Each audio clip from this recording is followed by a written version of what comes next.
Evening अभी हम देखने वाले हैं कि few of the musculoskeletal conditions. पहला है फ्रैक्चर। फ्रैक्चर में हम साइंस एंड सिम्टम फ्रैक्चर हमें डिफरेंट टाइप्स ऑफ फ्रैक्चर्स होते हैं, complete fracture, incomplete fracture, green stick fracture and so on. यहाँ पे हम देखते हैं कि signs and symptoms of the fracture: pain, swelling, deformity, muscle spasm, cold extremities and nerve neurovascular status. Cold extremities क्यों होते हैं? जब भी फ्रैक्चर होता है, अगर कोई भी नर्व ब्लॉक हो गया या नर्व एंड ब्रेक हो गया तो हमें cold extremities, because of improper blood circulations हमें कोल्ड एक्सट्रीमिटीज़ मिल सकता है। एंड न्यूरोवास्कुलर स्टेटस हमें देखने को मिलता है क्योंकि अगर पेशेंट को उस लिम्ब पे कोई ब्लड सर्कुलेशन में न्यूरोवास्कुलर सिस्टम में कोई प्रॉब्लम तो ना हो। देन है कि इमरजेंसी मैनेजमेंट है RICE, R for rest, I for ice application, C for compression and E for elevation। Elevation हमेशा हमें हार्ट लेवल से ज़्यादा रखना चाहिए, तभी हमें ब्लड सर्कुलेशन पे हेल्प होएगा। ट्रैक्शन होता है कि हम पेशेंट को सपोर्टिव के लिए कोई भी एक्सट्रीमिटी या फिंगर कहाँ पे भी अगर पेशेंट को इंजरी हुआ है वहाँ पे हमें ट्रैक्शन इसलिए अप्लाई करते हैं for the support. So T for temperature for extremity, R for ropes are freely hanging, alignment सीधा होना चाहिए according to the body position, circulation हमें circulation always चेक करना चाहिए अगर ट्रैक्शन लगा दिया है भी तो। टाइप ऑफ फ्रैक्चर, किस तरीके का फ्रैक्चर है और हम कौन सा ट्रैक्शन लगा रहे हैं। फ्लूइड इनटेक इंक्रीज करना है पेशेंट को। ओवरहेड ट्रपेस, ये जो हम जो व्हील होता है, ये ट्रैक्शन, ये ट्रैप को मेंटेन करने के लिए वो हमेशा above to the wound level होना चाहिए। एंड नो वेट, कोई भी वज़न हमें बेड पे या फ्लोर पे नहीं रखना चाहिए, वरना ये प्रॉपरली काम नहीं करेगा। द नेक्स्ट मैनेजमेंट है कि कैस्ट एप्लीकेशन। हमें पता है कि ये जो कैस्ट है हम लगा के विदिन 30 मिनट्स में ये पूरा स्ट्रॉन्ग हो जाता है। हमें वो पेशेंट को एक्सप्लेन करना पड़ेगा, बट हमें एक्सप्लेन करना है कि स्ट्रॉन्ग होने में और पेनफुल में फ़र्क क्या है। हमें ऑब्जर्व करना पड़ेगा कि कहीं ये पेन ना हो एंड पेशेंट को अंदर से पस कलेक्शन ना हो एंड बिकॉज ऑफ दिस कहीं ब्लड सर्कुलेशन में प्रॉब्लम, ऐसा कुछ ना हो। ओके, देन ऑरिफ मतलब ब्लीडिंग, इन्फेक्शन एंड पैरालिसिस होने के चांसेस होते हैं।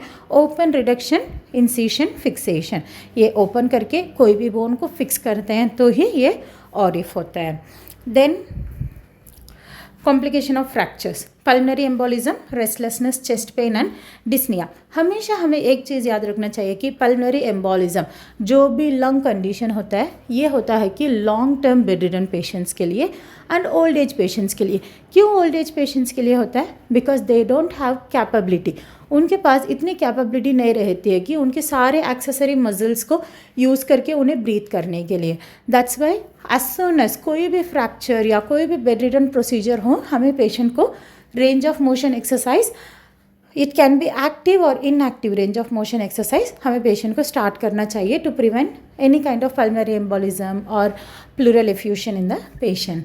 फैट एम्बोलिज्म, जहाँ पर भी इन्फेक्टेड एरियाज हैं वहाँ पे हमें पेटिकल रैशेस देखने को मिलेंगे। ऑस्टियोमाइलाइटिस, WBC एलिवेटेड, जो कि बोन में इन्फेक्शन हो सकता है। Compartment syndrome. 5Ps, ये 5Ps क्या होता है? Pain, pallor, paraesthesia, paralysis and pulse हैं। 4 to 6 आवर्स हमें मॉनिटर करना है, एवरी 4 to 6 आवर्स। एंड अगर अनरिलीव्ड पेन है तो हमें इमीडिएटली वो ऑरिफ हो या ट्रैक्शन हो या कैस्ट हो तो हमें रीअसेस करना पड़ेगा डॉक्टर के पास इन्फॉर्म करके। हिप फ्रैक्चर में पेशेंट को अगेन हम न्यूरोवास्कुलर स्टेटस चेक करना है, अमाउंट ऑफ ड्रेनेज कितना आ रहा है, अगर हिप फिक्सेशन हो गया है तो ये क्यों देख रहे हैं कि कोई इंटरनल ब्लीडिंग ना हो। abduction pillow, extended and elevated limbs, DVT, avoid cross legs and bending overs. कोई भी पेशेंट को पोस्ट प्रोसीजर अगर ब्लीडिंग हो या पेन हो, so don't allow them to bend forward. Arthritis, osteoarthritis, rheumatoid arthritis. Osteoarthritis में अर्ली मॉर्निंग पेन रहेगा exercise करने के बाद एंड उनको हेबर्डनेस रहेगा, ब्रॉन्चर्ट साइंस एंड इवनिंग स्टिफनेस रहेगा। रूमेटॉइड आर्थराइटिस में ये ऑटो इम्यून डिसऑर्डर है, early morning pain, autoimmune conditions and patient will go for anemia. Management and range of motion exercise, यहाँ पे करेक्ट एसेटिव डिवाइस अप्लाई करना पड़ेगा, वेट बेयरिंग को avoid करना है और इनको balance between rest and activity देना है, इनका पेन मैनेजमेंट करना है। इनका बोन्स बड़ा वीक रहेगा, so we can not allow them in a unsafe environment. Osteoporosis primary reason है हार्मोनल इम्बैलेंस, सेकेंडरी रीज़न है oral contraceptives, hypothyroidism, Cushing syndrome, ये सब।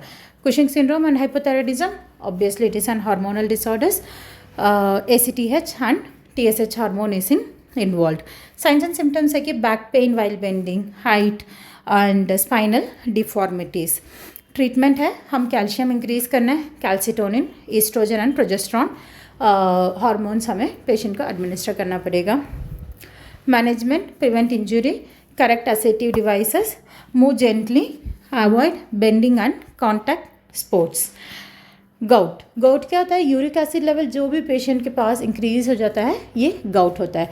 ये सारा यूरिक एसिड यूरिया लेवल जाके कोई भी बोनी पार्ट्स में जैसे कि टोस में, नी जॉइंट्स में, एल्बोस में या फिंगर मेटाकार्पल्स में, यहाँ सारा जो भी पेशेंट को ये यूरिया जाके कलेक्शन हो जाता है ये गाउट होता है।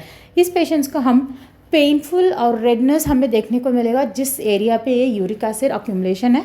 सबसे इम्पॉर्टेंट इनको ट्रीटमेंट है कि low salt diet and we will give them fluids, बहुत ज़्यादा पानी पीने के लिए बताएंगे क्योंकि इन्हें पूरा ये यूरिक एसिड बाहर निकालना है and purine rich diet avoid करने के लिए बताएंगे। ट्रीटमेंट है allopurinol, nursing management, fluids and proper diet. IVDP intervertebral disc prolapse, यहाँ पे डिस्क में प्रॉब्लम हो जाता है ड्यू टू हेर्निया। हेर्निया क्या होता है? एक abnormal muscle growth in the area. Science and symptoms, यहाँ पे रेडिएटिंग पेन सायाटिक नर्व पे होता है। सायाटिक नर्व पे अगर पेन या प्रेशर होता है तो पेशेंट को हमें देखने को मिलेगा कि the upper extremity will be weakness. Surgical management laminectomy and spinal fusion होता है। Nursing management dorsorecumbent position, heavy lift avoid करने से एंड करेक्ट पोस्चर मेंटेन करने से एंड पेशेंट को अलाइनमेंट सही से रखना है। अगर हम अलाइनमेंट एंड पोस्चर सही से नहीं रखेंगे, कोई भी पेशेंट इससे पहले अगर कोई स्पाइनल कॉर्ड का सर्जरी हुआ है they can end up in IVDP because of spinal herniation. Medical management methylprednisolone to reduce cord oedema. Last one is amputation. हम एम्ब्यूटेशन कब करते हैं?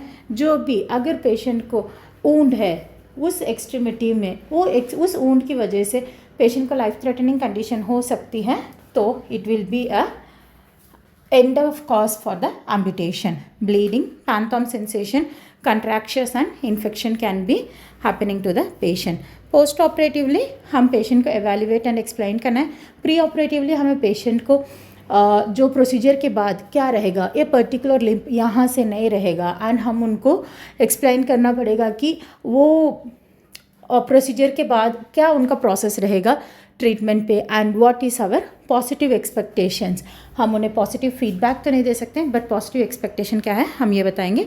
फर्स्ट 24 आवर्स में हम बस उनको साइकोलॉजिकल सपोर्ट देंगे, देन 48 to 72 आवर्स के बाद हम पेशेंट को slowly range of motion exercise, mobilisation ये सारा स्टार्ट करेंगे।